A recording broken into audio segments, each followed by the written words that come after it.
ഇന്നിവിടെ ഇരുന്ന് തൗബ ചെയ്യാൻ തീരുമാനിച്ചില്ലേ? ജീവിതത്തിൽ വന്നുപോയ പാപങ്ങളൊക്കെ കഴുകിക്കളയാൻ തീരുമാനിച്ചില്ലേ?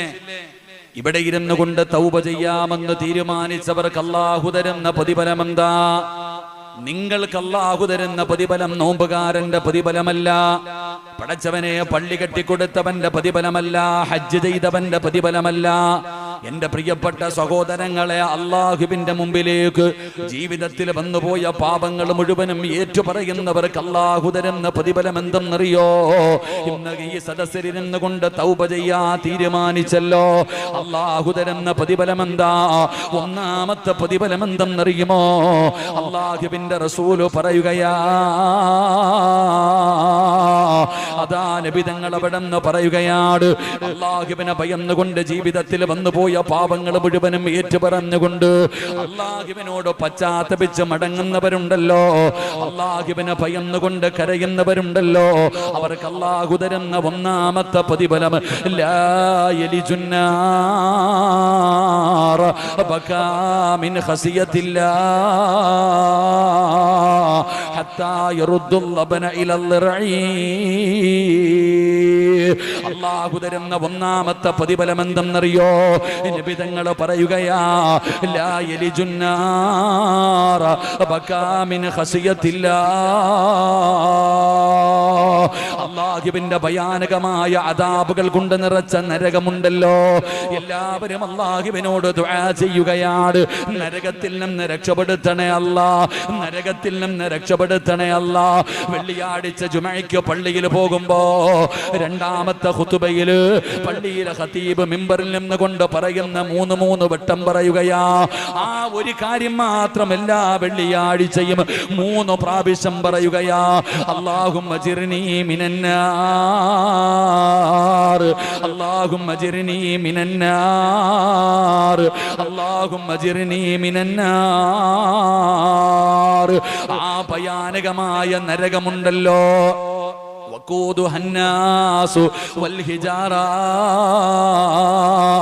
മനുഷ്യനെയും കല്ലുകളെയും ഇട്ട് കത്തിക്കുന്ന പടച്ച റബ്ബിന്റെ ഭയാനകമായ ആ നരകമുണ്ടല്ലോ, ആ നരകത്തിന്റെ തീ തൊടില്ല എന്ന് നബി മുഹമ്മദ് മുസ്തഫ സല്ലല്ലാഹു അലൈഹി വസല്ലമ തങ്ങൾ പറയുകയാ. പടച്ച റബ്ബിനെ ഭയന്നുകൊണ്ട് അല്ലാഹുവിന്റെ അദാബുകളെ ചിന്തിച്ചുകൊണ്ട് ഏതെങ്കിലും ഒരു മനുഷ്യന്റെ കണ്ണിൽ നിന്ന് ഒരു തുള്ളി കണ്ണുനീര് ഒലിച്ചാൽ അവനെ നരകത്തിൽ കൊണ്ടിട്ടാൽ നരകത്തിന്റെ തീ പോലും അവനെ തൊടില്ല, നരകത്തിന്റെ ശിക്ഷ അവനെ ബാധിക്കില്ല. അല്ലാഹുവിന്റെ പ്രവാചകൻ അവിടെ നിന്ന് പറയുമ്പോ എന്താണ് നരകമെന്നറിയുമോ? എന്താണ് നരകമെന്നറിയോ? എന്റെ പ്രിയപ്പെട്ടവരെ, മഹാനായ നബി മുഹമ്മദ് മുസ്തഫ സല്ലല്ലാഹു അലൈഹി വസല്ലമ തങ്ങള് മിഅ്റാജിന്റെ രാത്രിയിൽ അല്ലാഹുവിന്റെ പ്രവാചകൻ ഇസ്റാഉം മിഅ്റാജും എന്ന് പറയുന്ന അത്ഭുതകരമായ യാത്ര നടത്തിയല്ലോ. ബൈത്തുൽ മുഖദ്ദസിൽ നിന്ന് 7 ആകാശം കടന്ന് പടച്ച റബ്ബിന്റെ സന്നിധാനത്തിലേക്ക് നബി തങ്ങൾ കടന്നു പോയല്ലോ. അല്ലാഹുവിന്റെ പ്രവാചകൻ ആകാശത്തിന്റെ കവാടങ്ങൾ കടക്കുമ്പോ മലക്കുകൾ കവാടങ്ങൾ തുറന്നുകൊണ്ട് സ്വീകരിക്കുകയാണ്. എല്ലാവരും സന്തോഷത്തിലാണ്. പ്രവാചകന്മാര് നബി തങ്ങളെ കാത്തു നിൽക്കുകയാണ്. അല്ലാഹുവിന്റെ റസൂലിനെ ഓരോ ആകാശത്തിന്റെ കവാടങ്ങളിലും കോടാനുകോടി വരുന്ന മലക്കുകള് നബി തങ്ങളെ ആനയിക്കുകയാ, സ്വീകരിക്കുകയാ. എല്ലാവരുടെ മുഖത്തും വല്ലാത്ത പുഞ്ചിരിയാണ്. നബി തങ്ങൾ ആകാശത്തിന്റെ കവാടങ്ങൾ കടന്ന് ചെല്ലുമ്പോ അല്ലാഹുവിന്റെ റസൂല് നോക്കുമ്പോ ഒരു കാഴ്ച കാണുകയാണ്. എല്ലാവരും സന്തോഷത്തിലാണ്, എല്ലാവരും ചിരിക്കുന്നുണ്ട്. പക്ഷേ ഒരേ ഒരു മലക്കു മാത്രം ചിരിക്കുന്നില്ല. ആ മലക്കിനൊരു സന്തോഷമില്ല. തല താഴ്ത്തി പിടിച്ചിരിക്കുകയാണ്, തല പോലും ഉയർത്തുന്നില്ല. പേടിച്ചു വിറച്ചവനെ പോലെ നടക്കുകയാണ്. അല്ലാഹുവിന്റെ പ്രവാചകം ചോദിക്കുന്നു, ജിബ്രീൽ, ആരാണ് ജിബ്രീൽ? ആ മലക്കാരാണ് ജിബ്രീൽ. യാ റസൂലല്ലാഹ്, അത് മാലിക് എന്ന് പറയുന്ന മലക്കാണ് നബിയേ. എന്തേ ചിരിക്കാത്തത്? അല്ലാഹുവിന്റെ റസൂലിനെ കണ്ടിട്ട് പോലും നിനക്ക് എന്തേ സന്തോഷമില്ലാത്തത്? ആ സമയത്താണ് മാലിക് എന്ന് പറയുന്ന മലക്ക് പറയുന്നു, യാ റസൂലല്ലാഹ്, വല്ലാത്ത സന്തോഷമുണ്ട് നബിയേ, ഞാൻ ചിരിക്കുന്നുണ്ട് നബിയേ. പക്ഷേ എന്റെ മുഖത്ത് ചിരി വരുന്നില്ല. ഞാൻ ചിരിച്ചാൽ എന്റെ കണ്ണിൽ നിന്ന് കണ്ണുനീര് വരികയാണ്. എനിക്ക് തല ഉയർത്താൻ കഴിയുന്നില്ല. എന്തുകൊണ്ടാണ്? എനിക്ക് ഖിയാമത്ത് നാൾ വരെ കഴിയില്ല നബിയേ. ഇഷ്ടമില്ലാഞ്ഞിട്ടല്ല, ആഗ്രഹമില്ലാഞ്ഞിട്ടല്ല, സന്തോഷമില്ലാഞ്ഞിട്ടല്ല, അങ്ങയെ കാണണമെന്ന് വല്ലാത്ത കൊതിയായിരുന്നു നബിയേ. എന്തുകൊണ്ടാണ്? മരിക്കുന്ന കാലം വരെ മാലിക് എന്ന് പറയുന്ന മലക്കിന്റെ മുഖത്ത് നിന്ന് സന്തോഷം നഷ്ടപ്പെട്ടു പോയത്, അവിടെ നിന്ന് ചിരിക്കാൻ കഴിയാത്തത്. അതിന്റെ കാരണം എന്തെന്നറിയോ? അല്ലാഹുവിന്റെ അദാബുകൾ കൊണ്ട് നിറച്ച നരകമുണ്ടല്ലോ, ആ നരകം ഞാനൊന്ന് കണ്ടുപോയി നബിയേ.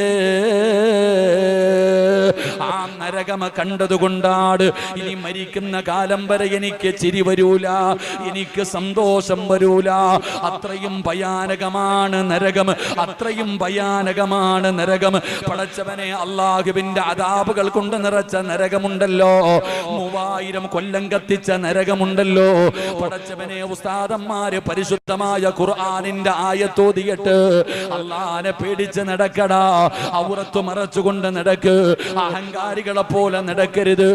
ദുനിയാവിലെ തീയുണ്ടല്ലോ, ആ നരകത്തിലെ തീയിലെ 70 അംശമാണ്. പെണ്ണുങ്ങളോട് പറയുന്ന തലമറയ്ക്കണേ, അല്ലാഹനെ പേടിക്കണേ. നരകത്തിൽ കിടക്കുന്നത് അധികം പെണ്ണുങ്ങളാണ്. നിങ്ങൾ അല്ലാഹനെ ഭയന്ന് നടക്കണമെന്ന് പറയുമ്പോ ഇന്നത്തെ യുവതലമുറ ചോദിക്കുകയാണ്, ഉസ്താദേ പ്രായമുള്ളവരോട് പറ. ഇന്ന് നരകത്തെ കുറിച്ചൊക്കെ പറയുമ്പോ നരകത്തിന്റെ ശിക്ഷകളെ കുറിച്ചും നരകത്തിന്റെ തീയെക്കുറിച്ചും ഉസ്താദന്മാര് പ്രസംഗിക്കുമ്പോ ചെറുപ്പക്കാര് പറയണത് അത് പ്രായമുള്ളവരോട് പോയി പറ. ഞങ്ങളൊക്കെ വിദ്യാഭ്യാസം കൂടിയവരാ, ഞങ്ങളോടൊന്നും ഇത് പറഞ്ഞിട്ട് കാര്യമില്ല. കാരണം ഇന്ന് ചോദിക്കുന്നത് എവിടെയാ നരകം ഇരിക്കുന്നതെന്നാ. ഉസ്താദെ, നിങ്ങൾ പറയുന്നത് അല്ലാഹു നരകം സൃഷ്ടിച്ചിട്ടുണ്ടെന്നാ. നരകം ഇരിക്കുന്നത് ആകാശത്തിലാണോ, ഭൂമിയിലാണോ, കടലിനടിയിലാണോ? എവിടെ ഇരിക്കണേ? ഈ പെൺകുട്ടികളോട് പറയുന്നു, മക്കളെ നിങ്ങളൊക്കെ അല്ലാഹനെ പേടിച്ച് നടക്ക്, തലമറയ്ക്ക്, ശരീരം മറയ്ക്ക്, അല്ലാഹനെ ഭയന്ന് ജീവിക്ക്. നരകത്തിൽ കൂടുതൽ പെണ്ണുങ്ങളാ. അപ്പൊ ചോദിക്ക, ഉസ്താദെ എല്ലാരും സ്വർഗത്തിൽ പോയാ നരകത്തിലും പോകാൻ ആള് വേണ്ടേ? എല്ലാരും അങ്ങ് സ്വർഗത്തിൽ പോയി കഴിഞ്ഞാൽ പിന്നെ നരകത്തിൽ ആരാ പോവാ? നിങ്ങളൊക്കെ സ്വർഗത്തിൽ പോക്കോ, ഞങ്ങൾ എന്തായാലും ഇങ്ങോട്ട് തന്നെ പോവാ. നിങ്ങളൊക്കെ എത്ര വഴുതു പറഞ്ഞാലും നമ്മൾ മാറൂല. എന്റെ കുട്ടികളെ ചോദിക്കുന്നത് എവിടെയാണ് നരകമെന്നാ. എന്റെ പൊന്നാര സഹോദരിമാരെ, ഞങ്ങളൊക്കെ പറഞ്ഞിട്ട് നിങ്ങൾക്ക് വിശ്വാസം വരുന്നില്ലെങ്കിൽ നിന്റെ കണ്ണുകൊണ്ട് കണ്ടാ വിശ്വസിക്കോ? എല്ലാരും അവരുടെ കണ്ണുകൊണ്ട് കണ്ടാ വിശ്വസിക്കുമല്ലോ. പറഞ്ഞിട്ട് കേൾക്കണില്ലെങ്കിൽ കൊള്ളുമ്പോ പഠിക്കുമല്ലോ. അപ്പൊ നിങ്ങൾക്ക് നരകം എവിടെയാണ് ഇരിക്കുന്നത് എന്ന് അറിയണമെങ്കിൽ ആ നരകത്തെ നിങ്ങളുടെ കണ്ണിന്റെ മുമ്പിലേക്ക് അല്ലാഹു കൊണ്ടുവരുമല്ലോ. നിങ്ങളുടെ എല്ലാവരുടെയും കണ്ണിന്റെ മുമ്പിലേക്ക് അല്ലാഹു നരകത്തെ കൊണ്ടുവരുമല്ലോ. എപ്പോഴാണ് കൊണ്ടുവരുന്നത്? പടച്ചവനെ, നാളെ അല്ലാഹുവിന്റെ കോടതിയിൽ നിൽക്കുകയാ. പടച്ചറപ്പിന്റെ കോടതിയിൽ എല്ലാവരും നിൽക്കുമ്പോ അതാ ജിബ്രീൽ എന്ന് പറയുന്ന മലക്കുണ്ടല്ലോ, നരകത്തിന്റെ കാവൽക്കാരനായ മാലിക് എന്ന് പറയുന്ന മലക്കിന്റെ ചാരത്ത് ചെല്ലുകയാ. മാലിക്കേ, കൊണ്ടുവരാൻ പറയുകയാ. അല്ലാഹുവിന്റെ നരകത്തെ കൊണ്ടുവാ, എല്ലാവരും ഒന്ന് കാണട്ടെ. അല്ലാഹുവിന്റെ ഭയാനകമായ അദാബുകൾ കൊണ്ട് നിറച്ച നരകമുണ്ടല്ലോ, ആ നരകത്തെ കൊണ്ടുവരാൻ പറയുമ്പോ ആ മലക്ക് തന്നെ ചോദിക്കുന്നു, ജിബ്രീൽ, എങ്ങനെയാ ജിബ്രീല്, എങ്ങനെയാ കൊണ്ടുവരുന്നത്? ജനങ്ങൾക്ക് താങ്ങാൻ പറ്റില്ലല്ലോ. അല്ലാഹുവിന്റെ കൽപ്പനയാ, അല്ലാഹുവിന്റെ കൽപ്പനയാ.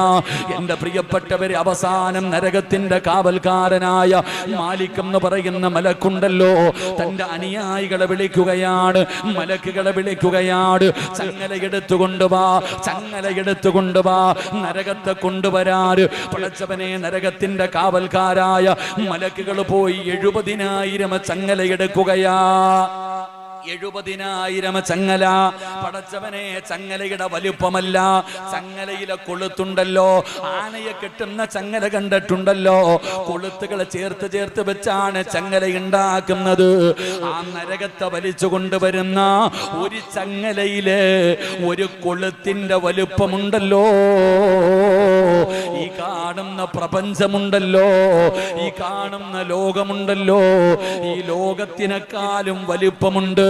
നരകത്തെ വലിച്ചു കൊണ്ടുവരുന്ന ചങ്ങലയിലെ ഒരു കൊളുത്തിന് ഇതുപോലെയുള്ള കൊളുത്തുകൾ കൊണ്ടുണ്ടാക്കിയ 70,000 ചങ്ങലകൾ കൊണ്ടുവരികയാ, നരകത്തെ ബന്ധിപ്പിക്കുകയാ. ഒരു ചങ്ങലയിൽ 70,000 മലക്കുകള്, ഓരോ ചങ്ങലയിലും 70,000 മലക്കുകൾ. ഇങ്ങനെ അള്ളാഹുവിന്റെ മലക്കുകൾ ആ നരകത്തെ ഇങ്ങനെ കൊണ്ടുവരും പരലോകത്തേക്ക്. ഈ നരകത്തെ ഇങ്ങനെ കൊണ്ടുവരുമ്പോ ഇത് എവിടെയാണെന്ന് ചോദിച്ച ചങ്ങാതിമാരുണ്ടല്ലോ, അവരിങ്ങനെ കാണും ഈ നരകത്തെ. ആ നരകത്തെ ഇങ്ങനെ കൊണ്ടുവരുന്നത് കാണുമ്പോ അവര് തന്നെ അള്ളാഹുവിനോട് പറയുകയാണ്, റബ്ബനാ അബ്സറിനാ വസമിഅനാ ഫർജിഅനാ.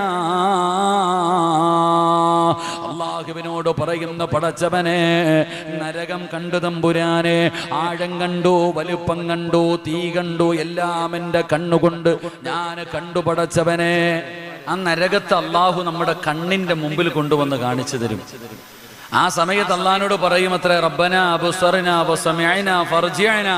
അള്ളാഹുവേ, പടച്ചവനെ, എല്ലാം വിശ്വാസമായി റബ്ബേ, കണ്ടുകൊണ്ട് കണ്ടു, ചെവി കൊണ്ട് കേട്ടു അള്ളാഹുവേ, അതുകൊണ്ട് ഫർജിഅനാ, ഒരവസരം എന്താ. എൻ്റെ പ്രിയപ്പെട്ട സഹോദരങ്ങളോട് സഹോദരിമാരോട് ഞാൻ പറയുന്നു, നമ്മൾ ഈ റമദാനിന്റെ അവസാന 10 ദിവസം അള്ളാഹുവിനോട് ദുആ ചെയ്യുന്നത്, അല്ലാഹുമ്മ അഅ്തിഖ്നി മിനന്നാർ, അള്ളാഹുവേ, നരകത്തിൽ നിന്ന് നീ എന്നെ രക്ഷപ്പെടുത്ത്. ആ നരകത്തിൽ നിന്ന് രക്ഷപ്പെടാനുള്ള ഏറ്റവും എളുപ്പ വഴി കരയല. നമ്മുടെ കണ്ണിൽ നിന്ന് ഒരു തുള്ളി കണ്ണുനീർ അള്ളാഹുവിനെ ഭയന്നുകൊണ്ട്, അള്ളാഹിനെ പേടിച്ചുകൊണ്ട് ജീവിതത്തിൽ വന്നുപോയ പാപങ്ങളൊക്കെ നാളെ അള്ളാഹു പിടിച്ചു നിർത്തിയിട്ട് എണ്ണി എണ്ണി ചോദിക്കുമോ എന്നുള്ള ഒരു ഭയമുണ്ടല്ലോ. ആ ഭയന്നുകൊണ്ട് പടച്ച റബ്ബിന്റെ അദാബുകളെ കുറിച്ച് ഓർത്തുകൊണ്ട് കരഞ്ഞ അള്ളാഹു തരുന്ന ഒന്നാമത്തെ പ്രതിഫലം, ലാ യലിജുന്നാർ ബകാമിന ഖസിയത്തില്ലാ. ഒരിക്കലും നരകത്തിന്റെ തീ നിന്നെ തൊടില്ല, ഒരു കാലത്തും അല്ലാഹു നിന്നെ നരകത്തിലിടൂല. എന്നിട്ട് നബി തങ്ങൾ ഒരു ഉദാഹരണം പറയുകയാണ്, ഉദാഹരണ സഹിതമാണ് പറയുന്നത്. ഏതുപോലെ എന്നറിയുമോ? ഹത്താ യറുദ്ദുൽ ലബന ഇലൽ റഈ. ഒട്ടകത്തിന്റെ അകടിൽ നിന്ന് പാല് കറക്കുകയാണ്, പാത്രത്തിലേക്ക് പാല് കറന്നൊഴിച്ചു. ആ പാത്രത്തിൽ വീണ പാലുണ്ടല്ലോ, അത് അകടിലേക്ക് തിരിച്ചു പോകാത്ത കാലത്തോളം അല്ലാഹുവിനെ ഭയന്ന് കരഞ്ഞവനെ, നിന്നെ നരകത്തിന്റെ തീ തൊടില്ല എന്ന് ആദരവായ പ്രവാചകൻ നബി മുഹമ്മദ് മുസ്തഫ സ്വല്ലല്ലാഹു അലൈഹി വസല്ലമ തങ്ങൾ പറയുമ്പോ വിശദീകരിക്കുന്നില്ല. രണ്ടാമത്തെ പ്രതിഫലമെന്ത്? രണ്ടാമത്തെ പ്രതിഫലമെന്ത്?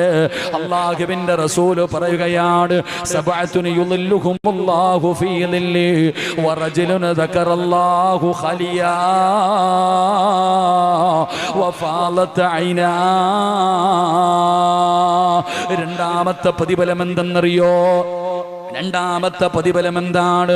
പടച്ച റബ്ബേ, ഇസ്രാഫീൽ എന്ന് പറയുന്ന മലക്കുണ്ടല്ലോ, സൂർ എന്ന് പറയുന്ന കാഹളത്തിൽ രണ്ടാമത് മൂതുകയാണ്. ഖബറിനകത്ത് കിടക്കുന്നവർ, ഭൂമിയുടെ അടിയിൽ കിടക്കുന്നവർ എല്ലാവരും എഴുന്നേൽക്കുകയാണ്. മുക്കുന്നം പള്ളിയുടെ ഖബർസാലിൽ നിന്ന് എഴുന്നേറ്റ് വരികയാണ്. പട്ടിയുടെ കോലത്തില്, പന്നിയുടെ കോലത്തില്, കഴുതയുടെ രൂപത്തില്, പേപ്പട്ടിയെ പോലെ വരുന്നവർ, നടന്നു വരുന്നവർ, ഇഴഞ്ഞു വരുന്നവർ, മുഖത്തു മാംസമില്ലാത്തവർ, കുഷ്ഠരോഗികളെ പോലെ വരുന്നവർ, മലദ്വാരത്ത് കൊടികുത്തി വെച്ച് വരുന്നവർ, ആണുങ്ങളും പെണ്ണുങ്ങളുമെല്ലാം മുടിതുണിയില്ലാതെ നഗ്നരായിട്ട് പേടിച്ചു വിറച്ചുകൊണ്ട് ഖബറിനകത്ത് നിന്ന് എഴുന്നേറ്റ് വരികയാണ്. റബ്ബേ, ഇന്ന് ഈ ഫാനിന്റെ ചുവട്ടില് നമ്മളിവിടെ ഇരിക്കുമ്പോ, വയല് കേൾക്കാൻ നടന്നു വരുമ്പോ, ഈ 4 മണി സമയത്ത് ചൂട് സഹിക്കാൻ പറ്റുന്നില്ലല്ലോ.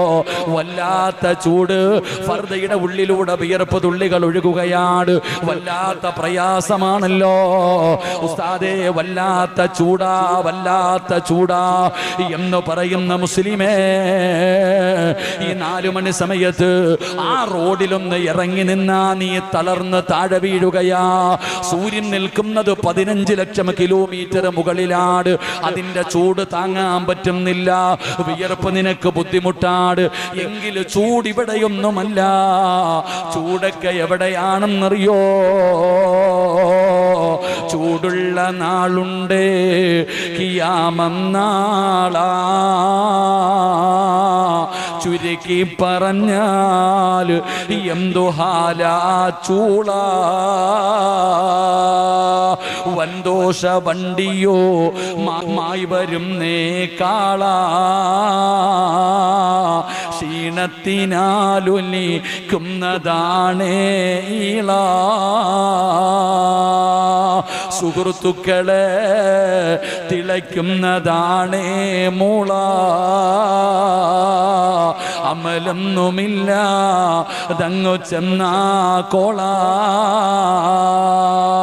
എന്റെ പ്രിയപ്പെട്ടവരെ ചുമന്ന ഇഷ്ടിക കണ്ടിട്ടുണ്ടല്ലോ അത് എങ്ങനെയാണ് ചുമന്ന നിറമായത് അത് അടുക്കി വെക്കുന്ന ചൂള കണ്ടിട്ടുണ്ടോ ആ ചൂളയുടെ അടുത്തു പോകാൻ എന്ത് പ്രയാസമാ ആ ചൂളയൊന്നും ഒന്നുമല്ല വാപ്പാ ചെറുപ്പക്കാരാ കടക്കലിൽ നിന്ന് കാളവണ്ടി ചുമട് വലിച്ചു കൊണ്ടുപോകുന്നത് കണ്ടിട്ടുണ്ടല്ലോ ആ കാളയുടെ വായിൽ നിന്ന് പതയും നൊരയും ഇങ്ങനെ ഒഴുകുകയാണ് കണ്ടിട്ടുണ്ടല്ലോ മോനെ അള്ളാന്റെ പരലോകത്ത് മനുഷ്യന്മാരുടെ വായിൽ നിന്ന് പതയും നൊരയും ഇങ്ങനെ ഒഴുകുകയാ പെങ്ങളെ അടുക്കളയിൽ ചോറ് വെക്കുമ്പോ കലത്തിനകത്ത് കിടന്ന് ചോറ് തിളച്ചു മറിയുന്നത് കാണുന്നവളല്ലേ എങ്കില് പെങ്ങളെ അള്ളാടെ കോടതിയില് നിന്റെ തലയോട്ടിക്കകത്ത് കിടക്കുന്ന തലച്ചോറുണ്ടല്ലോ അത് തിളച്ചിട്ട് മുഖത്തുകൂടെ ഒലിച്ചിറങ്ങുന്ന ഒരു ദിവസം വരാറുണ്ട് യാ വൈലതാ യാ ഹസ്റതാ എന്ന് നിലവിളിക്കുന്ന ഒരു ദിവസം ഉടുതുണിയില്ലല്ലോ ആണും പെണ്ണും വസ്ത്രം ധരിച്ചിട്ടില്ല ചെരുപ്പില്ല ചെമ്പിന്റെ തറയില് 15 ലക്ഷം കിലോമീറ്റർ മുകളിൽ നിൽക്കുന്ന സൂര്യനുണ്ടല്ലോ അന്ന് ഒരു ചാണ് മുകളില് തലയുടെ ഒരു ചാണ് മുകളില് അള്ളാഹു സൂര്യനെ ഇങ്ങനെ ഇറക്കുമല്ലോ ആ പരലോകത്തെ കുറിച്ച് ചിന്തിച്ചിട്ടുണ്ടോ അള്ളാഹുവിന്റെ പ്രവാചകൻ സ്വല്ലല്ലാഹു അലൈഹി വസല്ലമ തങ്ങള് മസ്ജിദുൻ നബവിയിൽ ഇരുന്നിട്ട് പരലോകത്തെ കുറിച്ച് പറഞ്ഞു കൊടുക്കുകയാ എന്നിട്ട് വീടിനകത്തേക്ക് കടന്നു ചെല്ലുമ്പോ മഹദി ആയിഷ നബി തങ്ങളുടെ പ്രിയപ്പെട്ട ഭാര്യയായ ആയിഷ ബീവി കരഞ്ഞ് തളർന്നു കിടക്കുകയാണ് നബി തങ്ങൾ ഓടിച്ചെന്നോ ആയിഷാനെ പൊക്കിയെടുത്തു മടിത്തട്ടിൽ കിടത്തി വെള്ളമെടുത്തു കൊണ്ടുവന്ന് ആയിഷയുടെ വായിലേക്ക് ഒഴിച്ചു കൊടുത്തു എന്തു പറ്റി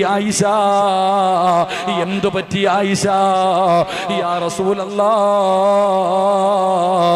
അങ്ങ് പരലോകത്തെ കുറിച്ച് പറയുന്നത് കേട്ടപ്പോ പേടിച്ച് കരഞ്ഞതാണ് നബിയേ ചെറിയ പ്രായമാണല്ലോ തളർന്നു കിടക്കുന്ന ഭാര്യയുടെ കണ്ണുനീര് തുടയ്ക്കുകയാണ് വെള്ളം വായിലേക്ക് ഒഴിച്ചു കൊടുക്കുകയാണ് ആയിഷ ബീബി ചോദിക്കുന്നു നബിയേ യാ റസൂലല്ലാഹ് എന്നെ വല്ലാത്ത ഇഷ്ടമാണോ നബിയേ സ്നേഹമുണ്ടോ നബിയേ ഇഷ്ടമാണ് ആയിഷ സ്നേഹമാണ് ആയിഷ നീ എനിക്ക് ജീവനാണ് ആയിഷ നബി തങ്ങൾ അവിടെ നിന്ന് പറഞ്ഞു കൊടുക്കും